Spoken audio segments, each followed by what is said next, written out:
गांव के लोग जानते थे कि रात के समय उस सुनसान रास्ते पर जाना खतरे से खाली नहीं है।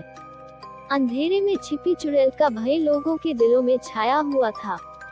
एक रात रीमा अपनी बीमार मां के लिए दवा लेने के लिए उसी रास्ते पर निकल पड़ी। डर के बावजूद मां का प्यार रीमा को आगे बढ़ा रहा था। तभी रीमा को एक भयानक आकृति दिखाई देती है। लंबे काले बालों और नुकीली नाक वाली एक भयानक चुड़ैल रीमा के सामने खड़ी थी। रीमा डर से कांपने लगी, लेकिन उसने अपनी हिम्मत नहीं हारी। उसने चुड़ैल से पूछा, तुम मेरे रास्ते पे क्यों आए हो? मेरी माँ बहुत बीमार है, मुझे जाने दो। तुम्हें मुझसे क्या चाहिए? चुड़ैल ने रीमा को डराने की कोशिश की, लेकिन रीमा डरी नहीं। चुड़ैल ने रीमा को एक प्रस्ताव दिया, अगर तुम मुझे अपनी आत्मा दे दो तो मैं तुम्हारी माँ को ठीक कर दूंगी। रीमा के सामने एक कठिन दुविधा थी। अपनी माँ को बचाने के लिए क्या वो अपनी आत्मा को चुड़ैल को दे दे? रीमा मन ही मन सोचकर कहती है, नहीं, मैं ऐसा नहीं करूंगी। रीमा ने चुड़ैल को जवाब दिया, मैं तुम्हें अपनी आत्मा नहीं दे सकती, लेकिन मैं तुम्हें एक सौदा दे सकती हूँ। रीमा ने चुड़ैल को चुनौती दी, अगर तुम मेरे 3 सवालों का जवाब दे सको तो मैं तुम्हें अपनी आत्मा दे दूंगी। रीमा ने चुड़ैल से पूछा, जीवन का सबसे बड़ा रहस्य क्या है? प्यार की शक्ति क्या है? और आत्मा का सार क्या है? चुड़ैल सोच में पड़ गई और रीमा के सवालों का जवाब नहीं दे सकी। हार मानकर चुड़ैल गायब हो गई। रीमा अपनी माँ के पास दवा लेकर आई और अपनी माँ को दिया। रीमा ने अगले दिन अपनी दादी को चुड़ैल के साथ हुई मुलाकात के बारे में बताया।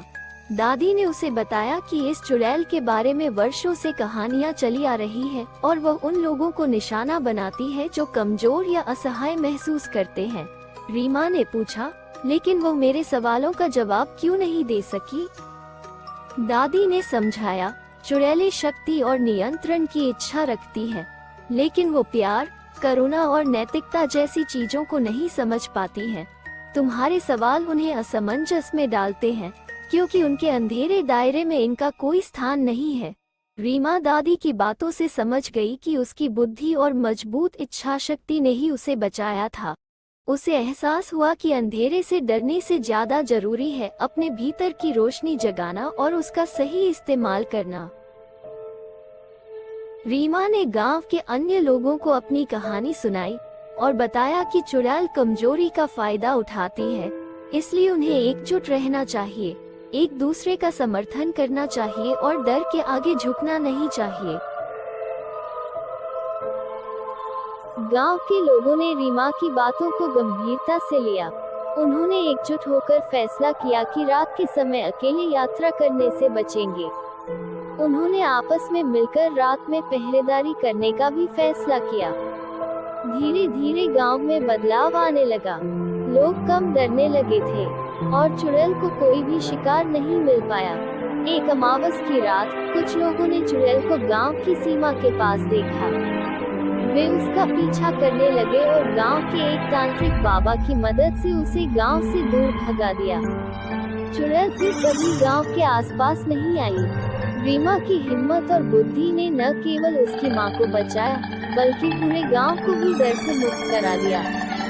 रीमा गांव की एक नायिका बन गई और उसकी कहानी लोगों को ये याद दिलाती रही थी, कभी भी अंधकार के आगे झुकना नहीं चाहिए, बल्कि अपने भीतर की रोशनी जगाकर उसका सामना करना चाहिए।